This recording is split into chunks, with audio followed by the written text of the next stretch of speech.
And the challenge of replacing Argentina's peso with the United States dollar and potentially Bitcoin will be great, but it's not insurmountable. And the image of a presidential candidate destroying a model of the central bank with a sledgehammer will not leave Argentines' memories for a long time. But once President-elect Javier Milei is seated on the throne on December 10th, will he still have the courage to follow a winding and risky path? Argentina carries, with its 9 defaults, the title of world champion in the category of defaulting on risk. And it is currently the International Monetary Fund's largest credit. And with the credit risk assigned by Fitch Ratings as CCC, fourth from the bottom score, it needs to fundamentally change its economy. I'm no fortune teller, but I can offer some insight into the process. Let's start by recognizing that it is not impossible for a country to live without a central bank.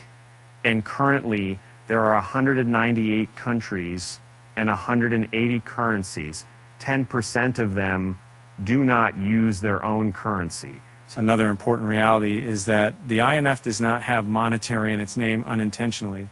It likes central banks and Argentina's main creditor. Its opinion will be very important in the process. In a recent campaign ad, Javier Milei appears receiving the clothes of Capitan Ancat, his superhero counterpart, and destroying the Argentine central bank with Thor's hammer. We also have Argentina's monetary base. According to the county's latest balance sheet, that figure stands at $7.7 billion. That's 220,000 Bitcoin. For those keeping track, and just slightly did more than MicroStrategy's $6.9 billion valuation. For comparison, the U.S. monetary base is greater than $5 trillion. That figure suggests the challenge of replacing the monetary base will be great, but not insurmountable.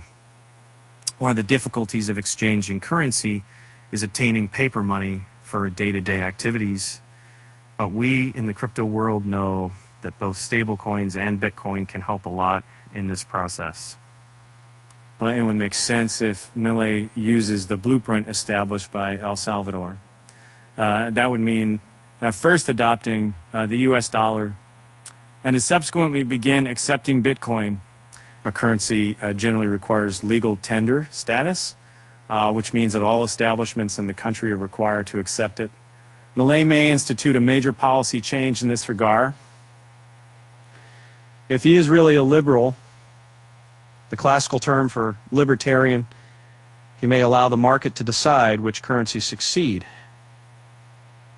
It is well known that Argentines keep a large amount of savings in dollars outside of their country. The numbers are uncertain, but it could be in the range of S100 billion to $300 billion. But what is really important is that under the new exchange rate rules of this new government, that money may feel comfortable returning to the country. Meet Argentina's new president, Javier Milei. When he was growing up, kids called him the madman because of his energetic outbursts. At the age of 18, Milei, who was a soccer player, gave up the sport to pursue a career in economics. Milei started getting famous for debates. Argentina, even during the Menem period of the 1990s, did not have a fully convertible currency.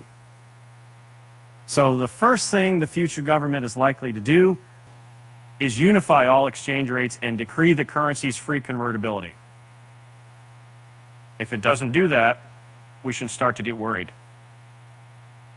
As a final observation, it's important to note that the central bank and the Treasury are two completely different entities. It is possible for a country to work without a central bank, but it's more difficult not to have a Treasury that controls inflows via taxes and outputs via public spending. Treasuries are also the issuers of government bonds. So while a country can issue bonds in foreign, it does not control the currency printer. That increases the risk of not having the currency to pay for the bonds.